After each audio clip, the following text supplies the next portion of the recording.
Evet arkadaşlar merhaba. Bugün GSM iletişimde iPhone XR, iPhone 10R dediğimiz iPhone XR ekran değişimi yapacağız arkadaşlar.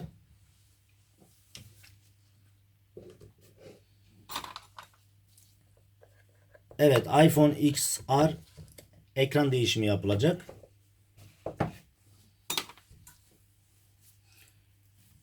Evet, arkasına tek kamera koymuş. iPhone 7 gibi bir telefon diyebiliriz size. Tabi cihaz tanıtımı bizim işimiz değil. O işi yapan arkadaşlar farklı. Herkes kendi işini yapsın. Evet, gördüğünüz gibi cihaz açılmıyor.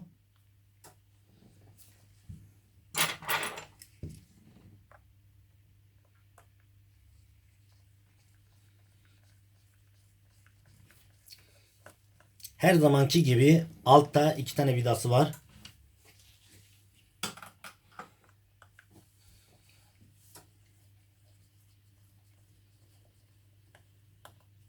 Hemen hemen son iPhone'ların hepsinde altta iki vidaya bağlı.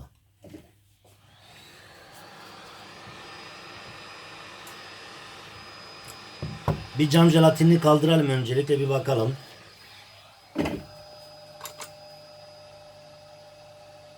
Evet arkadaşlar, kırılmaz cam, tamperli cam dediğimiz darbeye dayanıklı camlara pek güvenmeyin.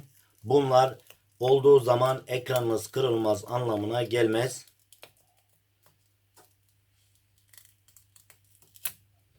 Evet, cihazda hiçbir darbe yok ama kırığı tam olarak nerede ben görmüştüm. Kırığı tam olarak gördüğünüz gibi tam burada arkadaşlar. Evet, bak, küçücük bir kırık oradan başa kadar gitmiş. Kamerada tam görünmeyebilir ama orada kırık var içeriden. Demek istediğimiz arkadaşlar, şeylere güvenmeyin. Tamperli camlara güvenmeyin arkadaşlar. Ama tamperli camsız da kullanmayın. Olsun, hiç yoktan iyidir.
Arkadaşlar, ekranın anakarta bağlayan flexler var. Onun için ekranı kasadan sökeceğimiz zaman özellikle dikkat edelim. Flexlerini yırtmayalım. Aksi takdirde bunda bu kırık. Bunda yırtılsa da sorun yok ama diyelim farklı bir tamiri yapacağınız zaman ekranı açtığınızda gördüğünüz gibi içinde flexler var. Flexleri görüyorsunuz. Onun için dikkatli bir şekilde açın.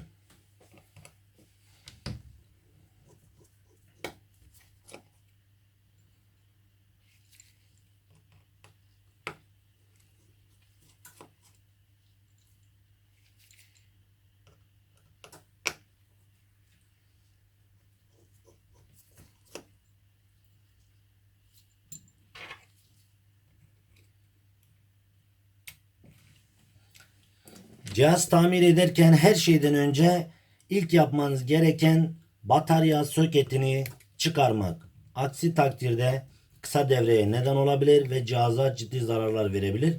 Onun için hangi cihazı, hangi telefonu tamir edersek edelim, öncelik bataryadan akımını kesmek arkadaşlar. Batarya soketini çıkarmaktır.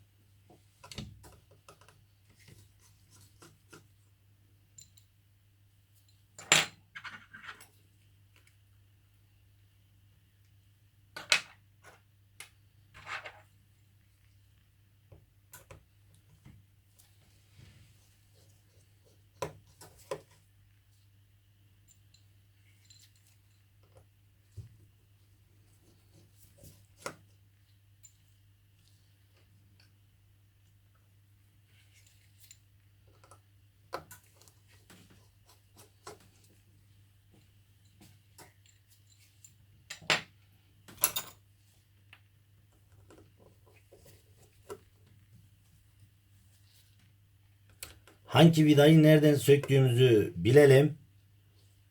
Aynı yerine takalım arkadaşlar.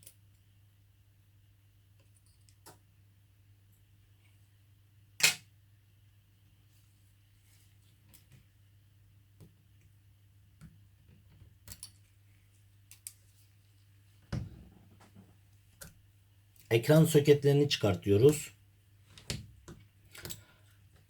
Bu arada bu videomuz bilgi amaçlıdır. Sadece bizi takip eden teknisyenler arkadaşlara bilgi amaçlı paylaşılıyor.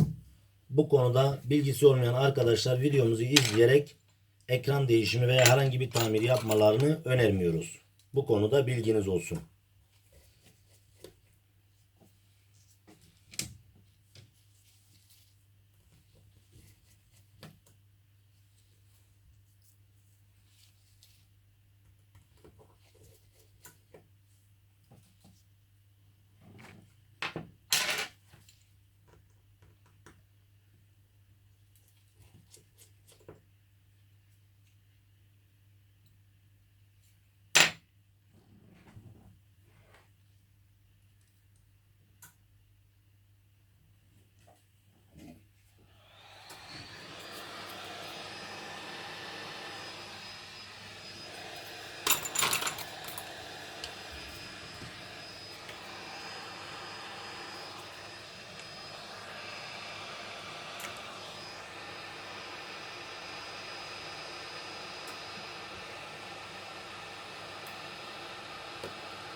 Bu parçayı sökerken dikkat edelim.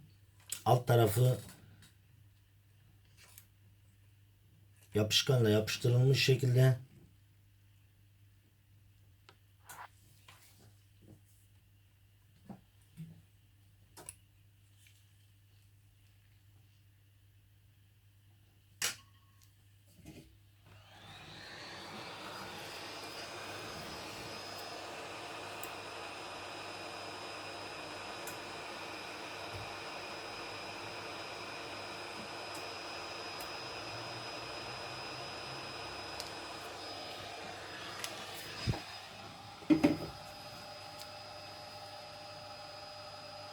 Bu parçayı sökerken özellikle dikkat edelim arkadaşlar.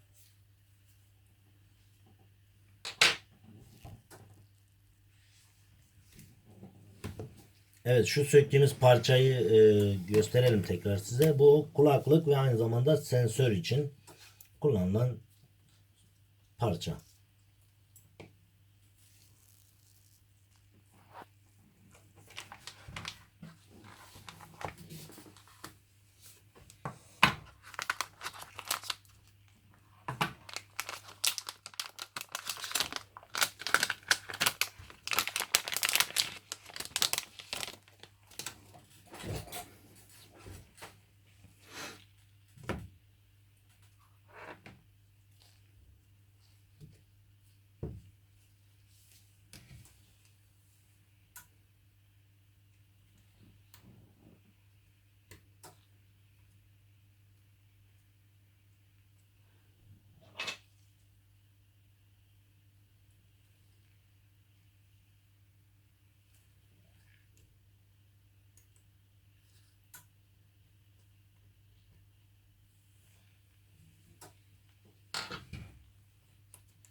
Vidalarına dikkat edelim çünkü vidalar boyları farklı farklı.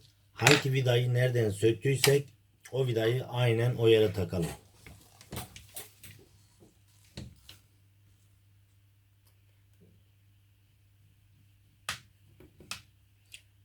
iPhone XR, iPhone XR dediğimiz telefonun ekran değişimini yapıyoruz. Bu diğerlerinden farklı. Tek bataryalı yapmış. Onu gösterelim size de unuttuk onu. Gördüğünüz gibi tek bataryalı yapmış. iPhone X olsun, XS Max olsun çift bataryalı. Aynı zamanda arkasında da tek kamera var.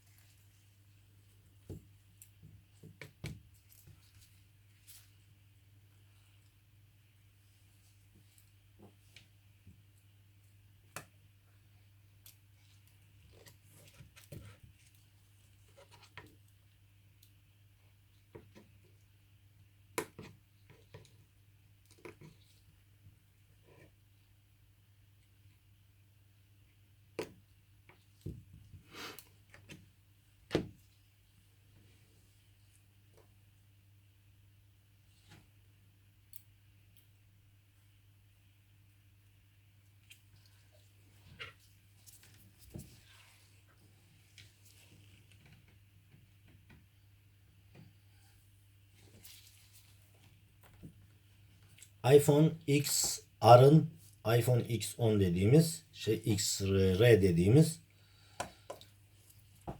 akıllı telefonun ekran değişimi iPhone X Max'e göre biraz daha zor arkadaş. Yani zor dediğimiz biraz daha zaman alıyor.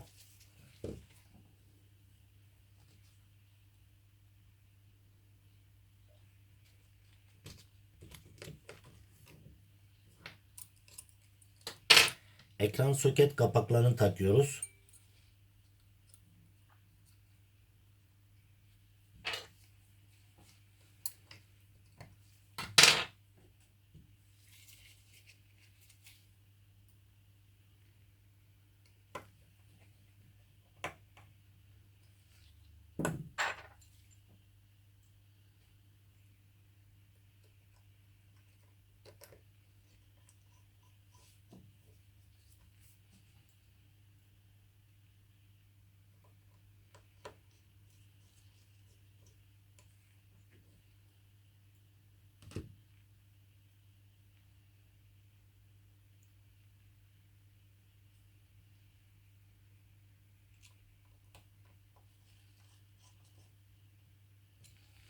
Vidaları çok küçük.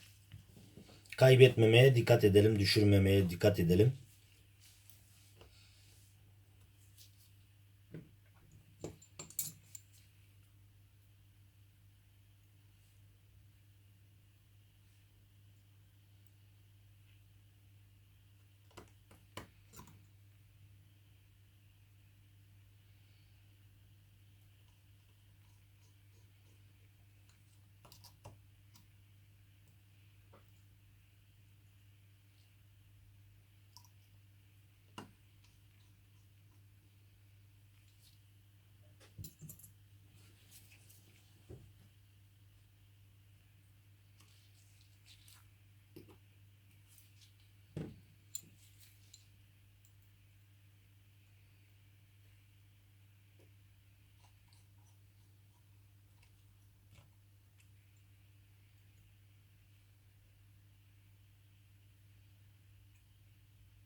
Son olarak alttaki iki vidasını takıyoruz.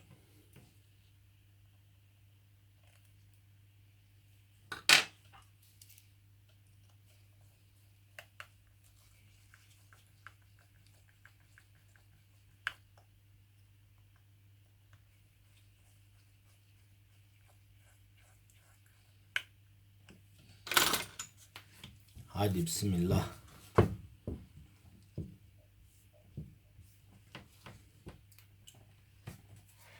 Cihazı açıyoruz.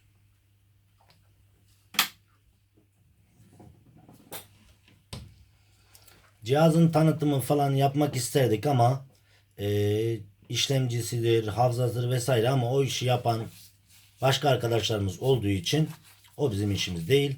Herkes kendi işini yapsın. Bizim işimiz tamir. O arkadaşların işi de kutu açılımı, cihaz tanıtımı vesaire. Onun için herkes kendi işini yapsın. Bizim işimiz tamiriyle. Gördüğünüz gibi menüsü her zamanki gibi aynı.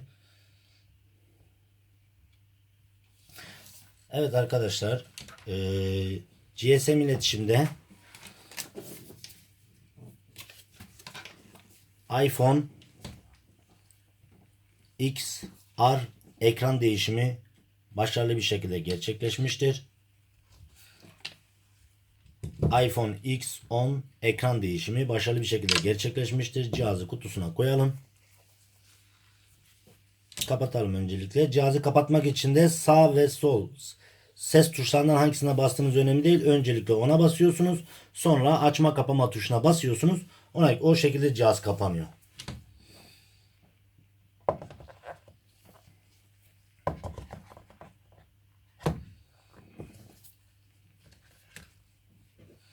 iPhone XR, iPhone X10 dediğimiz telefonun ekran değişimi başarılı bir şekilde gerçekleşmiştir. İzlediğiniz için teşekkür ederim arkadaşlar.